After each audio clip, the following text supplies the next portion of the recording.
This is Katie, co-host of Coffee with Keith and Katie. Thanks for listening to the following broadcast on Public House Media. Hi, this is Emily. This is Lindsay.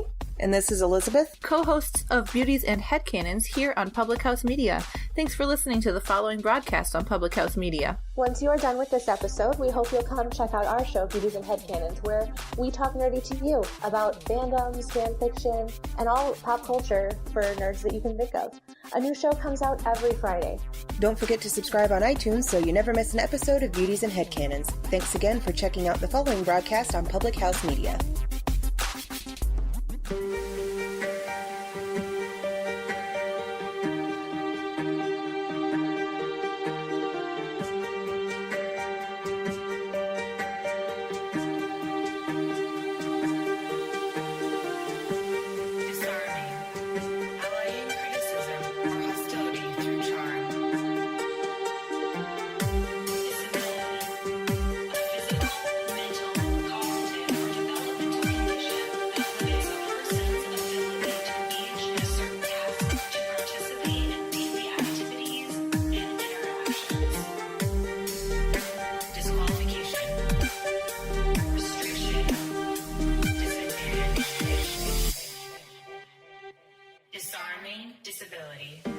Hi, I'm Sarah Tuberty.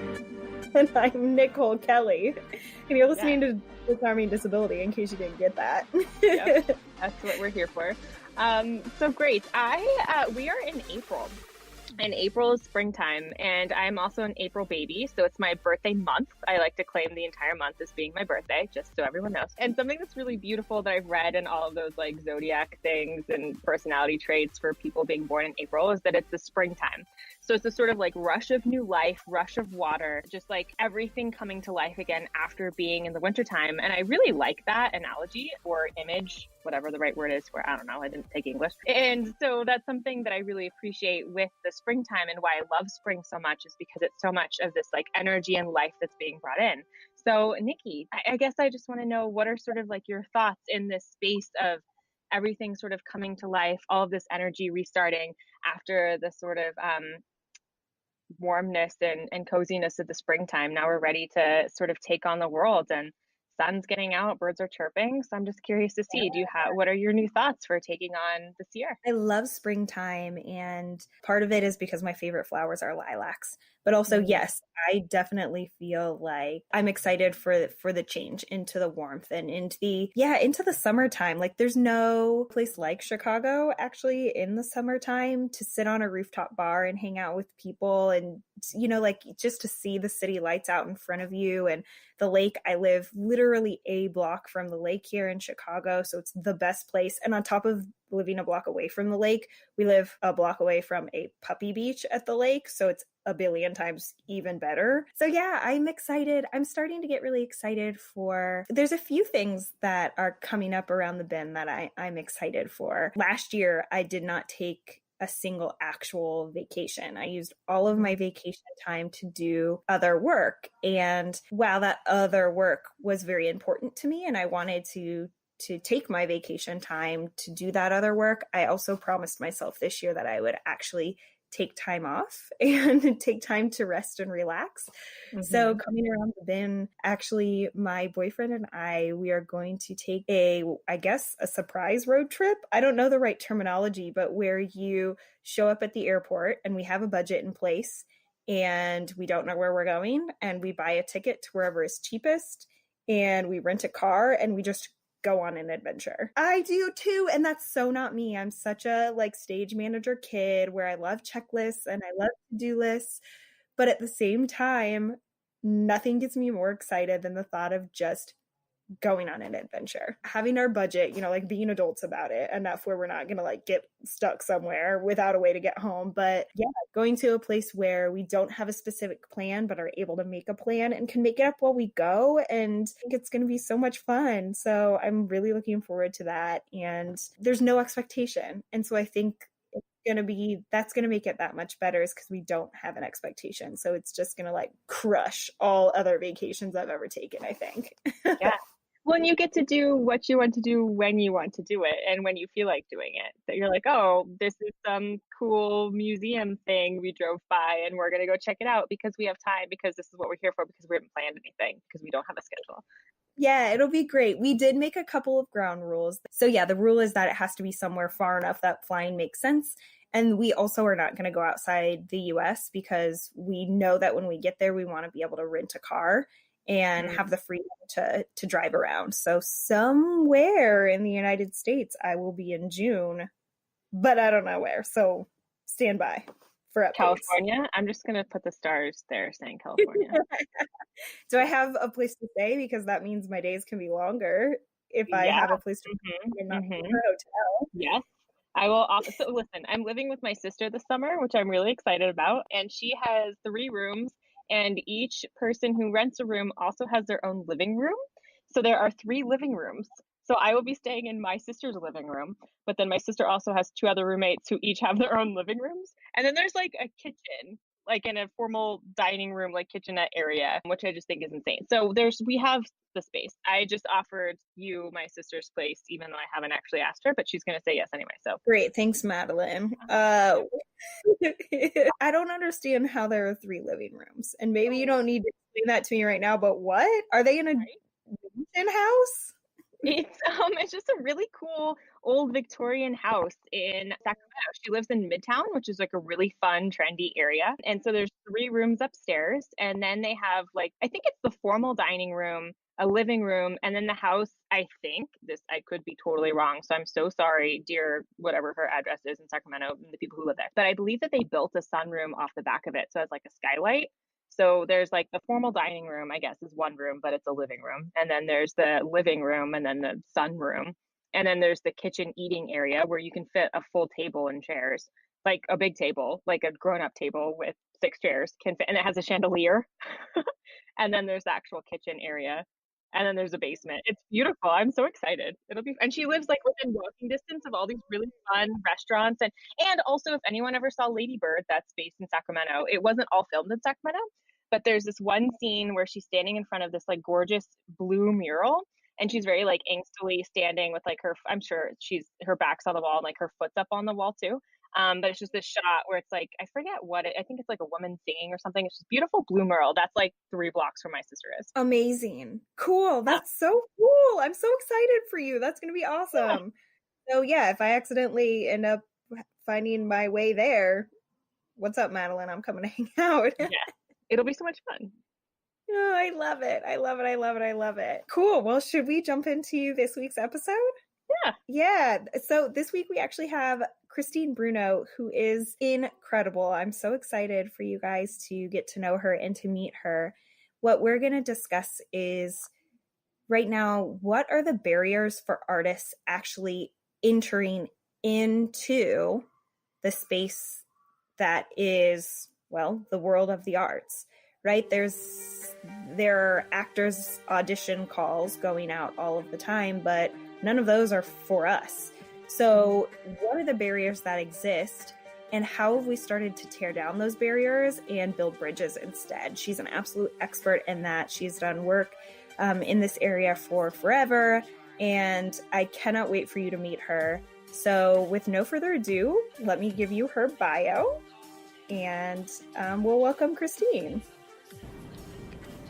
Christine Bruno received her MFA in acting and directing from the New School. She is a member of the Actors Studio and works nationally and internationally as an actor, director, teaching artist, and disability inclusion consultant for the entertainment industry. She sits on the New York local board of SAG-AFTRA, is a chair of the New York SAG-AFTRA Performers with Disabilities Committee, serves on the SAG-AFTRA National POW and Actors Equity EEOC committees, and was the freelance disability consultant for the Cultural Plan of the City of New York. Christine served as a disability advocate for the Tony Award-winning nonprofit Inclusion of the Arts from 2005 until its closure in December of 2017. Her selected theater credits include The Glass Menagerie, world premiere of Becca Brunstetter's Public Servant, The Maids, The Good Daughter, The Ugly Girl and Raspberry, and her solo show Screw You, Jimmy Choo. Selected film and TV credits include Law and Order, Hungry, The Homecoming, I Creep, the award-winning short Trouble in High, and the award-winning independent feature Flashback Luck. Hello, Christine. Thank you so much, and welcome to Disarming Disability. How has your day been, and what have you been up to? Oh, well, first of all, thank you for having me, Nicole and Sarah. I'm so thrilled that you've started this podcast, and thank you so much for having me. My day has been good so far. I had a couple of conference calls this morning, and I'm going to see King Lear on Broadway tonight. So I'm getting ready for the 3.5-hour extravaganza. I'm just super excited because I have more than 2 friends in the show, but 2 of my friends in the show are friends who are deaf. So I'm really excited to see them in particular, and also to see how Sam, the director, has worked with them and incorporated into the show, because one of the main characters who's deaf plays the Duke of Cornwall, and he has a character also on stage with him who voices. So I'm just really fascinated to see what that's all about. Yeah, that's amazing. Well, I mean, that's a great jumping off point into what exactly we want to talk to you about today. When we look at the arts world, when we look at movies, when we look at TV, when we look at theater, you know, we don't see our bodies on stage usually in TV shows. And there have been a ton of people in our community who have been working really, really hard to bridge gaps and barriers. And so I think to start, the general question is, what are the big barriers that first were in place for us? And then we can move from there. Well, I mean, when I talk about these things, I put it into 3 buckets. There are obviously more than 3 when you dig down into the weeds, but I really feel like 3 buckets is the important ones. First one is the fear and the myths and assumptions that people make about disability in general. I think that, you know, fear about disability, whether it's fear because you don't understand disability, you don't know someone with a disability, which I feel like in this day and age, since we are going up on 25% of the population, I feel like it's impossible to move through the world and not know someone with a disability. Mm-hmm. But there's that. There's also the myths and assumptions about disability, the lived experience of disability itself, and then carried into the industry when you're talking about disabled artists, is the myths and assumptions that are put on disabled artists. The second one, which I'm sure we'll get into that more. The second one, I think, is a lack of professional opportunities and training, right? Mm-hmm. It's just, you know, there are a lot of disabled artists out there, not as many as, you know, like I'm in New York right now, and, you know, if I were to throw something out my window, there would be a likely chance that I would hit 1 or 2 actors if there was a steady stream of people walking down the street. So a lack of access to training and professional opportunities. And the third one is something that I like to say, disability in the media is still widely regarded as a technical skill rather than a lived experience or a culture. And by technical skill, I mean it's something that an actor would have in their bag of tricks. As in, the fastest way to win an Oscar is to play a disabled character when you're non-disabled, because people feel like, oh, I don't use a wheelchair, but I can just stick myself in one. I'm not deaf or hard of hearing, but I can teach myself sign language enough to get by, you know, that sort of thing. I can play a blind person by using a white cane, you know, if I'm not an amputee, you know, a la Lieutenant Dan, I can CGI my legs off. Mm-hmm. So it's that sort of thing. So I think those 3 buckets for me are what I see as the biggest barriers. Sure. And you in particular, I feel like in the work that I am familiar with that you do, you have done so much work in that second bucket that you talk about, and really working hard to create those opportunities and those bridges and those professional organizations for people. Can you share a little bit about what that has looked like and what resources are available? Yeah, well, I will say that, I have been a professional actor for more than 20 years. I am one of the lucky few who has a master's degree in both acting and directing. That landscape is starting to change. There are starting to be, the younger generation is now coming up with more opportunities to get training. And thus professional opportunities. But when I was starting out, there basically was nothing. There were a couple of service organizations that advocated for professional artists, professional disabled artists, but the training component wasn't there. One of them was an organization that I worked for 12 years, Inclusion in the Arts. And I served as the disability advocate for that organization, along with my colleague David Harrell, who I know who Yes. Self-identifies as belonging to the amputee community. So he and I worked really closely with the disabled artists around the country. As basically, I like to say, like, we were the direct liaisons between the disabled artists and the decision makers in the industry. So casting directors, producers, that sort of thing. And unfortunately, the organization closed recently, but I have taken up the mantle part-time in addition to continuing my acting career of a disability inclusion consultant. So I'm basically doing the same work I was doing at Inclusion in the Arts, working directly with industry professionals, with disabled artists, not necessarily to create opportunities for them, but to connect them to opportunities. When we're talking and using the word mainstream, Mm-hmm. do we see those mainstream casting agents still looking for a niche? I specifically need somebody who is an expert in disability, or do we see more mainstream agents starting to collect disability artists into their lookbook of artists? What are we seeing a change? I guess really is the question. Are we seeing a change into mainstream more? Yeah, I'll address that question in a couple of ways, because the short answer is yes. Yay! But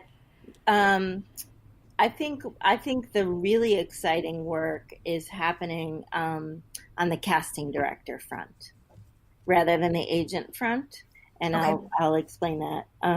The casting directors are really starting to understand, and this goes. Mostly everything I'm saying goes not only with the disability community, but with other underrepresented communities, like the trans community. They really are really starting to understand the imperative of inclusion, right? And I mean that obviously as a moral imperative, a story imperative, and also as a bottom line monetary imperative, right? Because people are starting to demand it, and companies and producers are starting to understand that disability is an untapped market financially, right? That we have a lot of discretionary income, and that they should start targeting, trying to speak to the disability community in an accurate and authentic way. So the CSA, because they're not decision makers, but they have access to the acting community, to all the actors, around the world, because their casting projects have really made a push toward greater inclusivity and are starting to, these are CSA members, the Casting Society of America members specifically, are starting to develop a diversity and inclusion toolkit, which is going to enable them to feel like they have more knowledge of the communities that they're trying to bring into the room. And they're bringing all these communities, the disability community and the trans community and communities of color, into the room for descript and nondescript roles. So roles that are specifically written for disabled characters and roles that are not specifically written for disabled characters. So I feel like the casting directors are really, really where the sea change is happening in terms of industry professionals. And also Producers are starting to get on board. The agents are still a little sticky. Most disabled actors, when I say most disabled actors, I mean ones that are actively pursuing careers in the industry, are represented by one or two agents. Like, for instance, you've probably heard of her, Gail Williamson, who's an agent at KMR, heads up the diversity department in Los Angeles specifically. She is my agent. She's been my agent for a long time. She has a couple of hundred clients with various disabilities across the board and across the board skill levels. So she's got clients on Broadway like Ali Stroker and John McGinty, who's in King Lear. And then she's got some really young talent or emerging talent with Down syndrome that she really works to try to feed that pipeline. And I'll just give you a recent stat that she just gave at Real Abilities. She spoke on a panel that I moderated, Disability on the Small Screen, on Sunday at Real Abilities. She said when she first became an agent at KMR in 2013, her clients made a total of $50,000. That was across all of her disabled clients. And in 2018, that figure was $5 to $7 million. Oh my gosh. So That's amazing. Yeah, so that gives you an idea that there's, and those were, again, indescript and nondescript roles, but, it gives you an idea that there is the need out there, there's the desire out there to fill these roles accurately and authentically and to really, use disabled talents. But I don't really think the agents, by and large, have caught on to that we can actually make them money, which is, what they're there for, right? I know when we spoke with Lawrence Carter Long a couple weeks ago about movies that were coming out specifically and how films that were featuring actors that were not disabled that then were playing people with disability roles, that they weren't grossing as much as they expected to their first weekend. Yeah. So I know that we talked then that there is sort of this cultural shift that we as consumers of media too, people with disabilities, without disabilities, just people who are consuming media, are tired, I think is the way that he said it. Like, we're tired of hearing these same stories. And so I feel that there is that cultural shift happening too, both from people who are viewing the media and then people who are then producing the media as well. So that is something I'm really excited to live in a world where that's happening. It is really exciting. Yes, and that's very true. Although I will say, and not to put a wet blanket on what he was saying, because he's absolutely right. But unfortunately, I think film is lagging far behind, certainly television and also theater at this point in time right now. And it's something that we did talk a lot about at Real Abilities as well, is that film is just not doing as good a job as TV and theater. I don't know why that is. Maybe because TV produces more content, but I would like to see film, move more in that direction. And I do think that the more the audience gets involved and vocal about, what they want to see, and if they're seeing things that they don't like, and I know he used this example of The Upside. The opposition to that was pretty strong. Yeah. And Bryan Cranston is a name, but also Kevin Hart is also a name. I would have liked to have seen them cast a disabled actor in the Bryan Cranston role and then have Kevin Hart be, the big financial draw. I think that would have been a much more substantive film. It would have sent a huge message to the community. And I know that Bryan Cranston, I read all of the blowback about it being acting. And does that mean if I'm not gay, that I can't play gay? And does it mean that if I'm not rich, that I can't play a wealthy man? It doesn't mean any of that. It just means we're just talking about you shouldn't appropriate other people's culture, number one. And I sort of was extra disappointed in Bryan Cranston, given his history with disability, working with R.J. Mitty for 6 seasons, and and, working under the direction of an executive producer who specifically, wanted authentic representation in his creation. So I that one stung a little more than some of the others. Plus, Bryan Cranston's brilliant, and I don't think he's hurting for any opportunities. Is some of the work that's being done in television that is particularly exciting, and also in theater.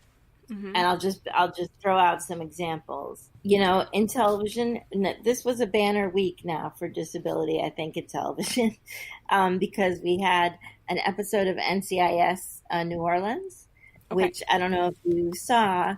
There were 6 disabled principal actors, including my dear friends. Actually, they're all my friends, which is interesting. Kurt Yeager, who's being put forth for any consideration for his portrayal in that episode. So if there are any Academy voters out there, please cast your ballot for Kurt. And my friend series regular Daryl Chill Mitchell, who's been killing it for years.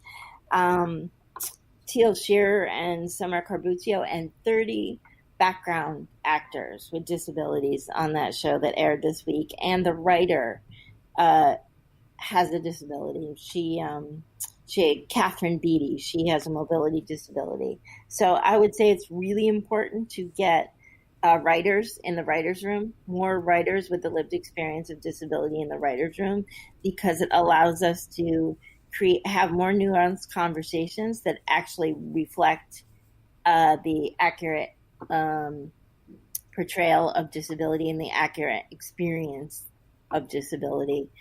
So definitely we need more writers out there. Other examples are New Amsterdam is continually hiring disabled artists for descript and nondescript roles. And that's a very popular show. Also on TV this week was my friend Summer Carbuccio in a huge role on Grey's Anatomy. Then, of course, there's shows like Speechless and Louder Milk that have series regulars with disabilities. On Friday, a new Netflix show called Special drops that stars disabled actor with CP named Ryan O'Donnell, based on his book, and he also is gay. So I'm really looking forward to that. Although I do wish they had not called it Special and stuck to the title of his book. The title of his book is Special and Other Lies We Tell Ourselves. I'm glad you said it, because I would have said it if you didn't. I knew, Very, very, very different, a different lens. Yeah. And so I'm sure he fought for that, and up the food chain, it didn't fly, but that's the deal. And then there are people, creating their own content, like Maysoon Zayed has 2 shows in development now, which is amazing.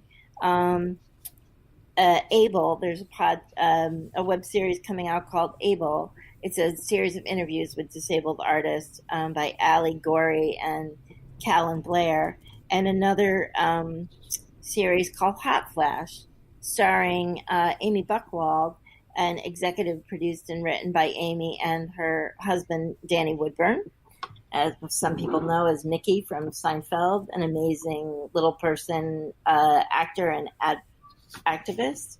So there's a lot happening in television. On stage, just quickly, we've got Oklahoma, currently starring Ali Stroker as Edwini in a totally non-disabled, nondescript role, just burning up the stage. I freaking love everything about it. I'm obsessed. Yeah, it's amazing. Then there's obviously The Cost of Living, which just won the Pulitzer and featured 2 award-winning disabled actors in it. And it's had 4, I think it's on its 4th production. It started at Williamstown, it went to Manhattan Theatre Club, and it just finished up a run in London. Which Nikki's alma maters are Williamstown and Manhattan Theatre Club. So I personally go, oh yeah. Totally. So there's a lot going on. there's some great directors who are committed to disability, you know, in their work, including Sam Gold, director of King Lear, and Rachel Chapkin, who directed The Light Shining in Buckinghamshire. And the Shakespeare Theatre of DC had their last two productions, Vanity Fair, featured my friend Anthony Lopez, who's an amputee, in their production, and he leaves for San Francisco tomorrow to do it there. And Richard III had my friend Sophia Cheyenne, who's a little person, in that production. So, yeah, I mean, there's so much going on. One of the things that Lawrence and I were involved in last summer is an upcoming film called The Homecoming, which was made by Zeno Mountain Farm. And I'm bringing it up not just because we're in it, but because it's really groundbreaking, because it's to our knowledge, it's the first ever SAG-AFTRA film that has more disability representation on screen and off screen. There were over 60% of the crew is disabled. So, and it really is showing disability in a positive light. The disability on screen has nothing to do with the storyline, and it's really subversive in a lot of ways. And hopefully that'll be coming out in the summer. That was like a complete brain dump. So that's exactly what we want. And those are the things that we should be as a community paying attention to and celebrating. And I think that many of us are. However, if, you know, the people who are joining us on this podcast are learning their pride and trying to figure out the world, that's the exact kind of brain dump that I would be looking for. So thank you. Thank you for that. You're welcome. And I just realized I circled back and didn't answer the actual question you asked. That's okay. Which is like, where can we go to find community, and you know, what can we do?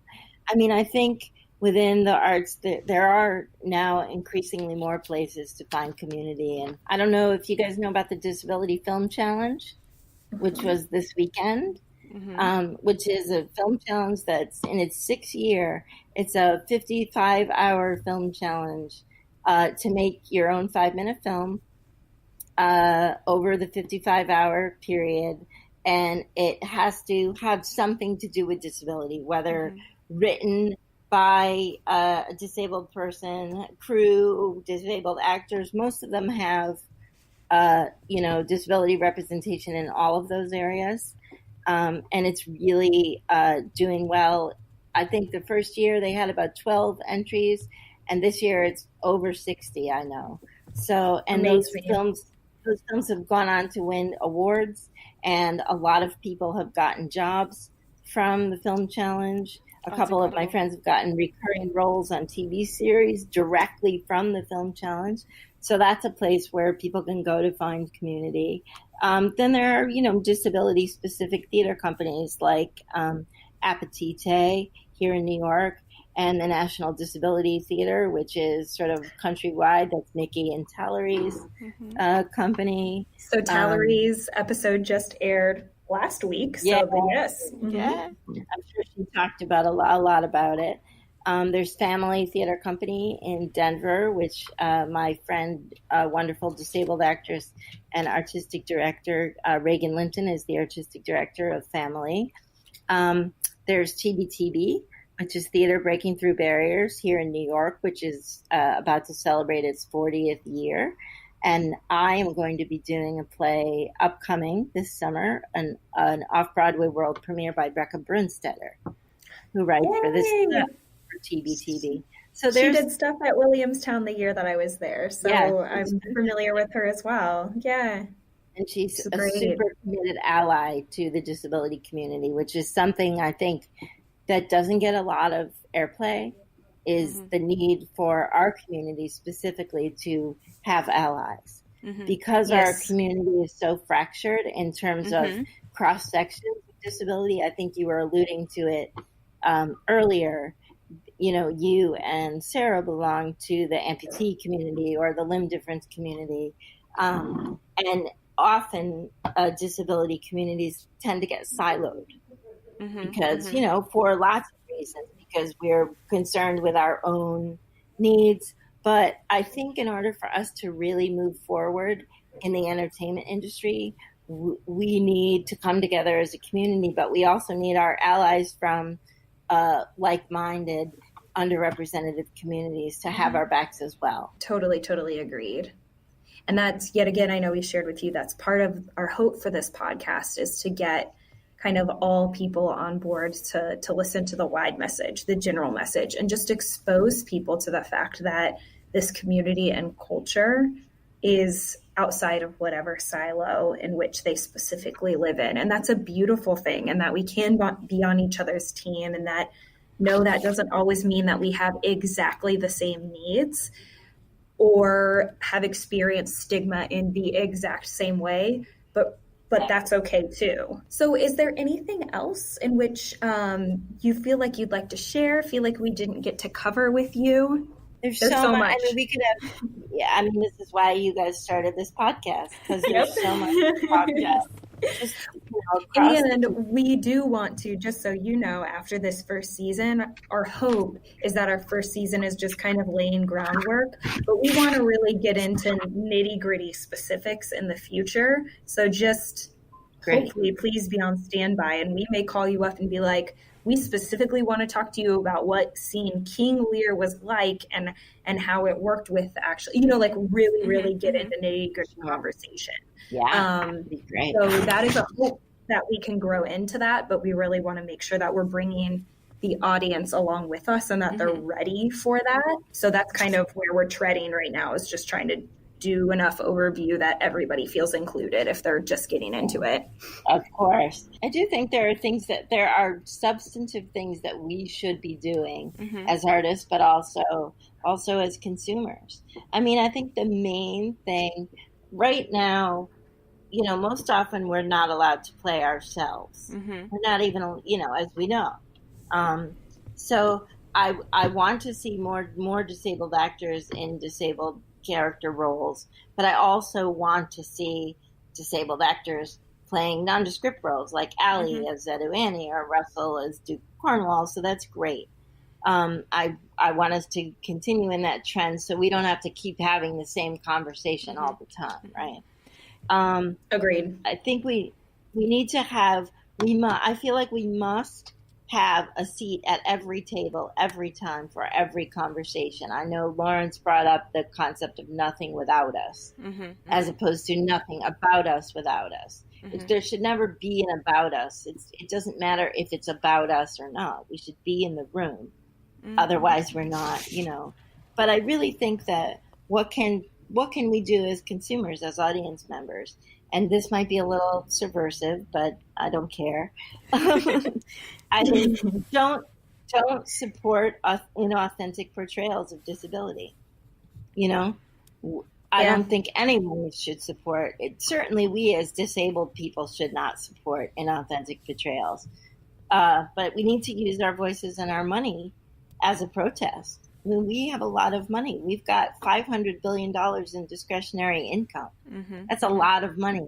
So if we don't go see these things, then, they're going to start getting the message. I do think, again, we need to be constantly in search of allies. So that's a constant education process. We need to pressure the film industry to do better, to look to their colleagues in TV and theater to say, why can't we, And as I said quickly before, we need to get more disabled writers and producers in the room so that they really understand the lived experience of disability. And we should understand that I feel like sometimes people try to reinvent the wheel because they don't reach out and they don't use the community. The disability community is vast. Yes. And a lot of people are doing a lot of things. We have our hands in a lot of pies, but there are those of us who've been doing this work for a long time. And we should all reach out to each other, because if we stop trying to reinvent the wheel or be proprietary about anything, we are going to make progress much faster than we have. Yes. I would love to give an amen to that. Yes. What else we can do is we can look to our our educational institutions to really be more inclusive in terms of training programs. There are things happening. I mean, in terms of professional training, there's Yale has just admitted its first disabled wheelchair using student, not first disabled student, in the MFA, the grad acting program. And the Ruderman Family Foundation has granted Jessie with a sizable scholarship so that she can train at Yale.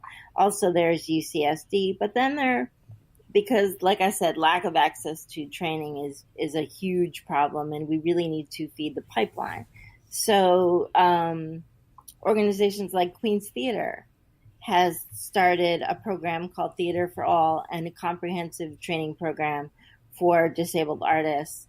We just had a 2-week pilot program last September, of which I was a teaching artist, and it was a great success, and they've gotten grants to continue that. So I just want to point educational institutions in the direction of really being inclusive and not being afraid to admit disabled students into your conservatory programs or your training programs, and really to let the disabled students be their own advocates, to give them agency, and don't assume that you know everything that they need, because we'll tell you what we need. Mm-hmm. And we want you to, communication is key, particularly in educational settings.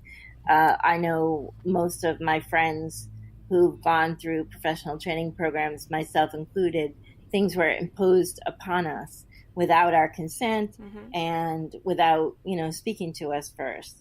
So we weren't getting the access to all of the opportunities, even within those programs, that our non-disabled counterparts were getting. Yeah. So I would just encourage, the more trained actors we have out there, the more we're going to feed the pipeline, and the more choices we'll give the decision makers. So we won't have to hear, oh, well, we saw some disabled actors, but they weren't talented enough. I do have a follow-up question for that too. Christine, do you know how disability is being taught in programs like that are training both actors and writers and getting into theater and film? Do we know if that's like a section that they cover, or how to work with people with disabilities? Like, this is not the world that I was trained in. What is that like? Is that anything? I could tell you my personal experience. Yes, did you say no? Did you say no, Nicole? Well, Christine, I my degree is in particular in directing and theater management, because I did not even consider acting, because I never saw anyone not even once on stage in a movie that looks like me. So I thought it was quite literally impossible. Right. So therefore I took all of the acting classes, but my degree is in directing and theater management. So my answer, because I was in every single one of those acting classes, was that it was not taught. No, it was not celebrated. It was, in fact, the opposite, where Nikki was making the smart decision. I was making the smart decision to be in the management side of things, because there were not opportunities for me. So I was praised for choosing the alternative route. I don't know, Christine, what you... I hope that you put that in the podcast, because that's very important, because I think that that's most people's experience. There are those of us who did not... I don't know if it was a good decision or a bad decision, but I had that same experience, but I was not dissuaded. I just barreled through, but during my training, certainly during my undergrad training, and also during my MFA training, my disability was not celebrated in any way, shape, or form. In fact, I was not allowed to take the dance classes, and I was told, because our dance classes were taught by a professional dance company here in New York that I won't name, although I should call out, they refused to teach me. That breaks my heart. And I said, well, what am I going to do about the movement requirement? Because I have to fulfill a movement requirement. And they said, oh, it's okay, we'll waive that. And I said, well, wait a minute. I'm paying all this money. I want to get an education. So Yes. my way of getting around that was I became a double major. I was an acting and a directing major. So I technically have a double degree. I think those things are changing a little bit, but super, super slowly. I know that the folks at Yale reached out to Jessie. Yes. After they admitted her, they hired a team to sort of help them figure out how to best serve Jessie's needs and fully integrate her into the classes. And so that's amazing that they had that forethought. And that's one of the things that Queen's Theater going forward in their program is wants to be really mindful about teaching the teaching artists how to, work with all different kinds of disabilities, because, none of us had real experience. Even though I'm a teaching artist and I have a disability, I had deaf students in my class. I had blind students in my class. I had students with invisible disabilities in my class. And this was all in the same class. It wasn't, beautiful. It was one class. And so it was really trial by fire for me. And the students really helped me. When I screwed up, they told me. When I didn't know something, I asked them. And so I think really education for teachers is just as important as education for students. Absolutely. Agreed. There's this quote that I absolutely love, and it seems so silly when you say it out loud, but it was so ground shattering for me, is that everything we know is something that we were taught. Of course, right? Yes. Duh. Yes. But it's like everything that I know and perceive to be true, or the way that I see the world, is something that at some point someone or something taught me. And so I just keep coming back to just how important education is, and that we need to be working to teach everyone, to teach ourselves, to teach our teachers, and how we write in disability, how the words that we're using, the language that we're using, the perspective that we're using to help teach and educate everyone is so important and just so powerful, because then that shapes what people see, what people understand. So just highlighting the importance of it's just importance to that whether or not a person with a disability is included in the program, disability itself needs to be included in the program. I mean, people, of course, with disabilities need to be included in the program, but just disability needs to be there. We need it. Yes. That's all I need to say. And also to go back to an even simpler quote is, we don't know what we don't know. Right? Yeah. It's true. We don't know what we don't know. So keep your mind open and your heart open, and, embrace that, and also embrace the concept of, like Lawrence says, most people look at something and they ask why. He said, I look at things and I ask why not, and my equivalent to that, to the why not, is yes and, right? So it's, why not just say yes and all of the time? Because you don't know where it's going to take you. You might fall on your face, but in the industry, particularly in the theater world, we know that falling on your face is often, and I use that in my case, literally and metaphorically, that's often where the real gold is. Yeah. When the happy accident happens, that's where we find the real, nuggets of truth. I like that. So. Yeah. It's beautiful. Yes. Cool. Well, yet again, thank you so much for taking time to be with us and sharing the expertise with us. It's been a blast having you here, and I've learned so much. So thank you. Yes, thank you. It's been fun. Take care. Bye. Bye, guys. Yeah.